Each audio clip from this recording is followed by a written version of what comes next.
Salut à tous et bienvenue pour cette vidéo consacrée à la pratique du tir en France. Nous allons à travers cette vidéo nous interroger sur les différentes pratiques possibles et leur accessibilité pour un simple licencié sportif. Allez, c'est parti!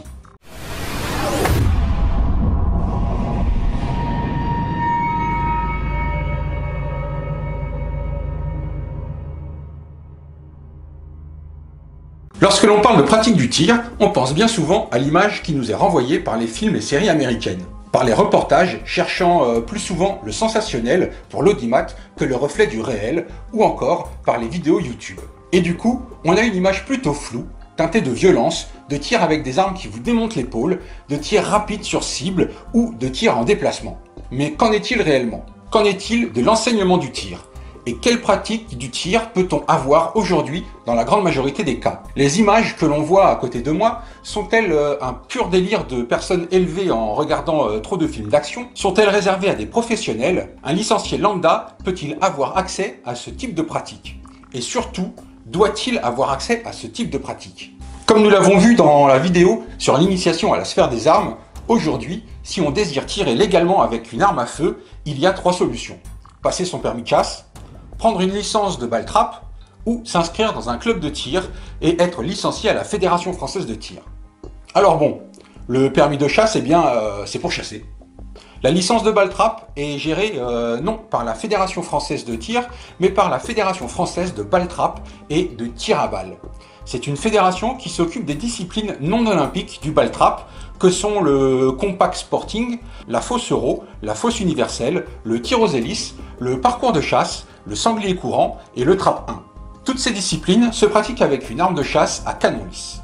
Enfin, vous avez l'adhésion à la Fédération Française de Tir et l'inscription en club de tir qui vous permet d'avoir un accès à un grand nombre de types d'armes et en théorie vous permet d'avoir aussi accès à divers types d'entraînement.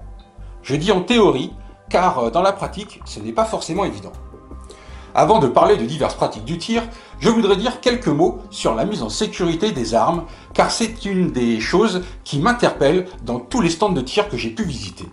Les stands et la Fédération Française de Tir demandent qu'en fin de tir, et que pour aller au résultat, l'arme soit mise sur le plan de tir, culasse ouverte et avec un témoin de chambre vide. Mais où est la sécurité là?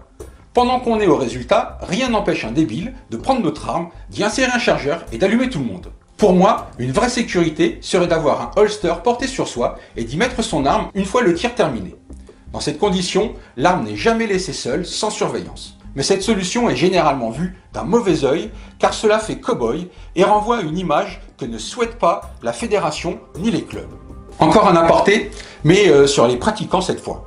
Depuis les événements de 2015, l'intérêt croissant pour le tir sportif serait en partie dû à une conséquence des attentats.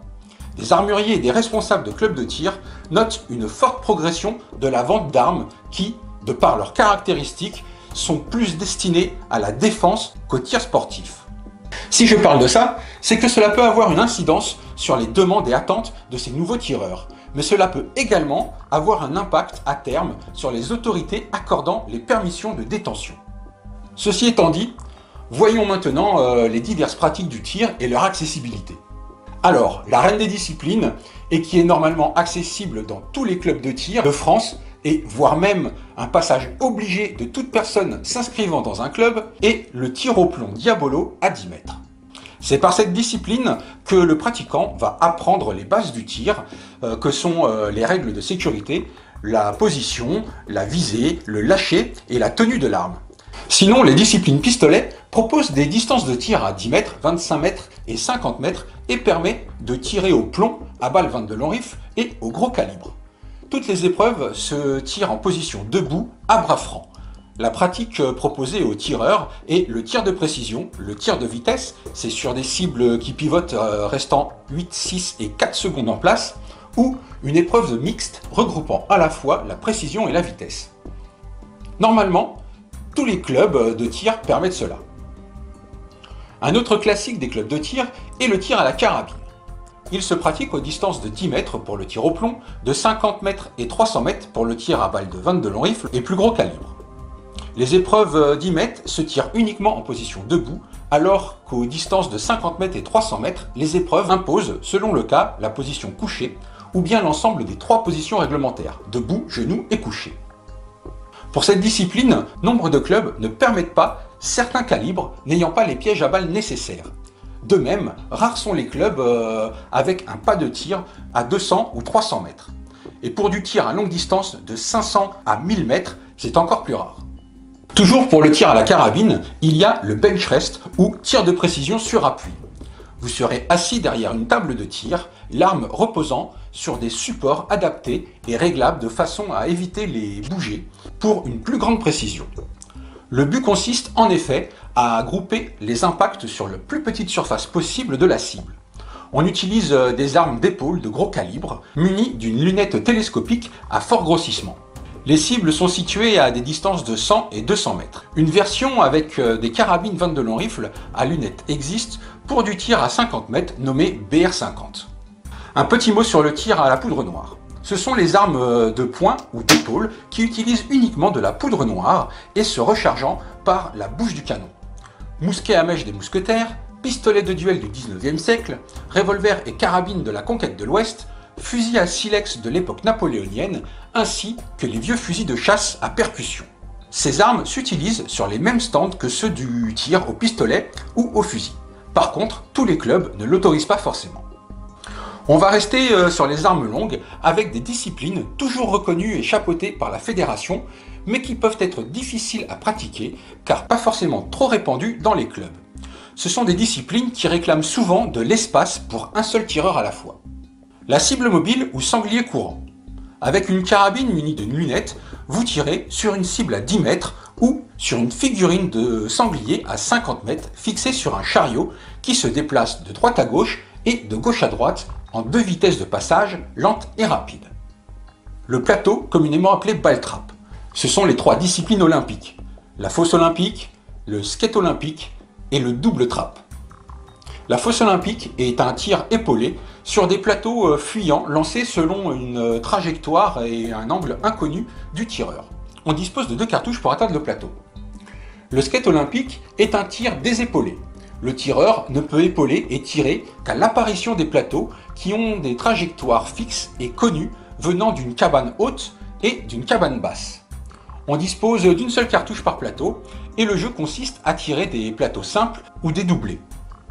Le double trap est un tir épaulé sur 2 plateaux partant simultanément du milieu de la fosse de lancement selon des trajectoires plus ou moins ouvertes et des angles plus ou moins différents. On dispose d'une seule cartouche par plateau. Les silhouettes métalliques. Cela consiste à renverser des cibles en métal ayant la forme de poulets, de cochons, de dindons ou de mouflons positionnés à différentes distances. 25, 50, 75, 100 mètres pour les armes de poing de petit calibre, 50, 100, 150, 200 mètres pour les armes de poing gros calibre, 40, 60, 77, 100 mètres pour les armes d'épaule petit calibre et 200, 300, 385, 500 mètres pour les armes d'épaule gros calibre. La taille des silhouettes métalliques varie selon l'arme de poing ou d'épaule et selon les distances de tir. Les positions de tir sont plutôt stables, à 2 mains ou avec le canon de l'arme en appui sur la jambe. Le TAR, pour tir à l'arme réglementaire, se veut facilement accessible dans son fonctionnement et sa pratique, alliant précision et vitesse, que ce soit au pistolet ou au fusil. Il se pratique, comme son nom l'indique, avec un équipement et un matériel standard de l'armée ou des services de police. Sa pratique est relativement accessible vu que c'est du tir au pistolet et à la carabine, donc installation standard des clubs. Le tir sportif de vitesse. Si la recherche de la précision est le cœur de notre discipline sportive, la pratique dynamique a un intérêt certain. Elle intègre d'autres problématiques que sont la rapidité d'acquisition des cibles, les déplacements, la gestion des rechargements, la prise en compte de cibles à distance variée ou encore les positions de tir variées.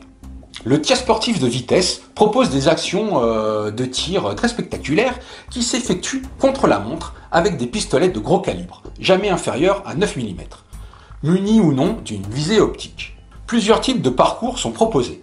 Les petits jusqu'à 12 coups, les moyens jusqu'à 24 coups et les grands jusqu'à 32 coups, avec des distances de tir variant de 10 à 70 mètres. Les cibles sont en papier ou métallique et peuvent être fixes, mobiles ou avoir un cycle d'apparition-disparition. Cette discipline implique une dextérité de manipulation des armes ainsi qu'un respect strict des règles de sécurité sous peine de pénalités importantes ou de disqualification. Voilà pour les différentes disciplines que nous appellerons officielles, voire académiques, et qui sont chapeautées par la Fédération française de tir. Comme j'ai pu le dire, chacune de ces disciplines est plus ou moins répandue dans les clubs, soit par faute de budget pour les infrastructures nécessaires, ou par manque de place, voire les deux. À côté de ces disciplines académiques, on voit de plus en plus apparaître d'autres formes de la pratique du tir. Des formes plus ludiques, attirant un public désireux d'appréhender le tir de façon moins studieuse, bien qu'avec la rigueur qu'implique la manipulation d'une arme. Une de ces pratiques est le fun shoot ou fun tir. Il faut toucher le plus rapidement possible des cibles métalliques, fixes ou mobiles, des cibles papier ou toute autre cible selon la créativité des organisateurs. La séance de tir est chronométrée, ce qui oblige le tireur à trouver le bon compromis entre vitesse et précision. C'est une cousine très proche du tir sportif de vitesse. Les différences sont que l'on ne dégaine pas l'arme au top chronomètre, mais on la prend sur une table placée devant soi et on ne se déplace jamais avec une arme chargée. Une autre pratique est le 3 armes. Un atelier 3 armes se pratique sur le même principe que le fun tir, mais avec 3 armes différentes, que sont une arme de poing, pistolet ou revolver, un fusil calibre 12, semi-automatique, à répétition manuelle ou même simple fusil juste à poser, et une carabine semi-automatique. Sur chaque atelier, le tireur devra utiliser à la suite les 3 armes. Les cibles sont variées et à différentes distances en fonction de l'arme utilisée. Le tireur doit avoir une certaine polyvalence et la maîtrise de ces 3 armes. Comme vous pouvez l'imaginer, ces disciplines ne sont pas des plus répandues et il ne sera pas évident de trouver un club. Une autre pratique très ludique du tir est le plinking. C'est du tir sur des cibles informelles, non traditionnelles, comme des boîtes de conserve, des bouteilles de verre, des ballons remplis d'eau, etc. Ce terme est une onomatopée anglophone du son qu'une balle fait en frappant un objet. On voit souvent ça dans les westerns ou certains films d'action, mais cette pratique est marginale en France car très peu de clubs l'acceptent. Maintenant, c'est une chose faisable au fond de son jardin avec une arme à plomb. Dans un autre registre, certaines sociétés proposent des stages de différentes pratiques du tir pour professionnels, mais aussi pour civils. Ainsi, des sociétés comme l'APTAC, Sigma Tactical, Wild Training Concept ou d'autres vous permettront, en fonction d'un prix plus ou moins important, de vous former à des pratiques dynamiques du tir au pistolet, au fusil d'assaut ou encore au calibre 12. Les instructeurs de ces sociétés sont souvent d'anciens militaires, voire même venant d'un des régiments faisant partie du COS, les forces spéciales, ou encore d'anciens policiers du RAID, du GIPN ou autres services ayant un haut niveau d'entraînement. Cela donne aux pratiquants s'inscrivant dans ces stages une vision du tir opérationnel et dynamique. De plus, ce type de stage étant en général des sessions en petits groupes, on est sûr d'avoir une attention particulière de l'instructeur et donc de profiter pleinement de l'instruction. Après avoir fait un survol de différentes disciplines de tir, que dire de sa pratique en France? On a vu que les bases de la pratique du tir sont accessibles à tous. J'entends par là le tir au pistolet à 10, 25 ou 50 mètres à bras francs, ainsi que le tir à la carabine à 10 ou 50 mètres. Chaque club de tir a un initiateur et un instructeur de tir. Par contre, pour les autres disciplines, cela dépend de la grandeur et de la structure du club.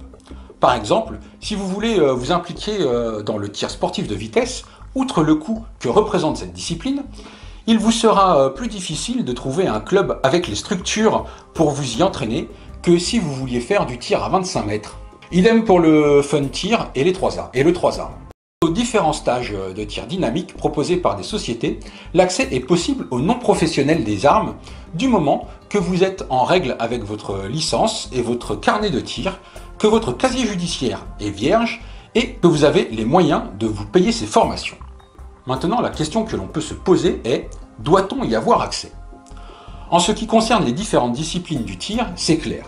C'est un sport qui demande discipline et rigueur, et il est normal que chacun puisse exercer le sport qui lui fait plaisir, n'en déplaise aux oplophobes. Mais pour les stages, on parle quand même d'apprentissage au tir dynamique, voire de combat. Il est question de calibre 12, de fusil d'assaut, de tir dynamique en déplacement, de position de tir improvisée, d'engagement sur cibles multiples, de rechargement tactique et d'urgence. On est loin du tir olympique à bras francs. Eh bien, je dis malgré tout, pourquoi pas? Même pour des personnes n'étant pas des professionnels des armes. Je vois ça de la même façon que pour les arts martiaux. Certains feront du karaté Shotokan, dont les compétitions se font à la touche, l'arbitre arrêtant le combat dès qu'une technique est passée. Pour d'autres, ils feront du karaté Kyokushinkai, dont les combats se font pleine puissance, en cherchant le chaos, et où l'arbitre n'arrêtera que très peu le combat. C'est le même esprit. La recherche de la connaissance de sa pratique poussée plus loin. La recherche du dépassement de l'horizon que l'on voit là devant soi, pour aller voir ce qui se passe au-delà. Le frisson d'arriver à une maîtrise de sa discipline et de son corps que l'on pousse toujours plus loin. Alors oui, même Monsieur Tout-le-Monde doit pouvoir avoir accès à cela si le tir est son credo. Je sais que par les temps qui courent et le climat de méfiance et d'insécurité, cela peut faire peur à certains.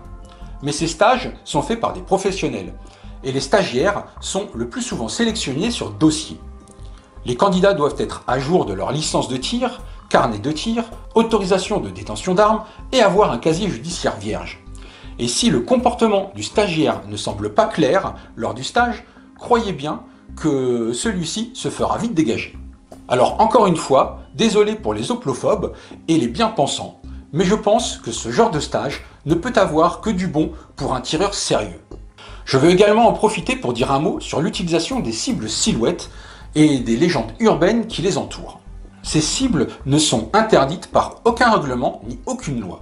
La Fédération française de tir a fait une simple recommandation éthique. De là, chaque club peut décider de les interdire, mais pas sous le faux prétexte que la fédération l'a décrété. C'est à chaque président de club d'affirmer ou non ses opinions et de savoir jusqu'où la bien-pensance doit s'immiscer dans son club. Et bien voilà, c'est fini pour cette vidéo. J'espère que cette présentation vous aura donné envie de diversifier votre pratique du tir, ne serait-ce que 2 ou 3 fois dans l'année. J'espère aussi qu'elle vous fera réfléchir sur l'éventail de la discipline, sur là où vous en êtes et sur les objectifs à vous fixer. Comme d'habitude, n'hésitez pas à laisser un commentaire, à mettre un pouce bleu si la vidéo vous a plu et à vous abonner si ce n'est pas encore fait. Partagez et faites connaître la chaîne, car ce n'est que vous qui faites avancer les choses. Encore un aparté cette fois pour les prochaines vidéos sur le thème des armes. Je souhaite faire des vidéos de découverte et de démonstration d'armes, ainsi que des vidéos de balistique. Malheureusement, il se trouve que si le président de mon club accepte que je fasse des vidéos à mon usage perso, il refuse que j'en fasse pour la diffusion sur le net. Par conséquent, il faudra attendre que je trouve une solution pour ces vidéos. Sur ce, je vous dis à plus pour une prochaine vidéo.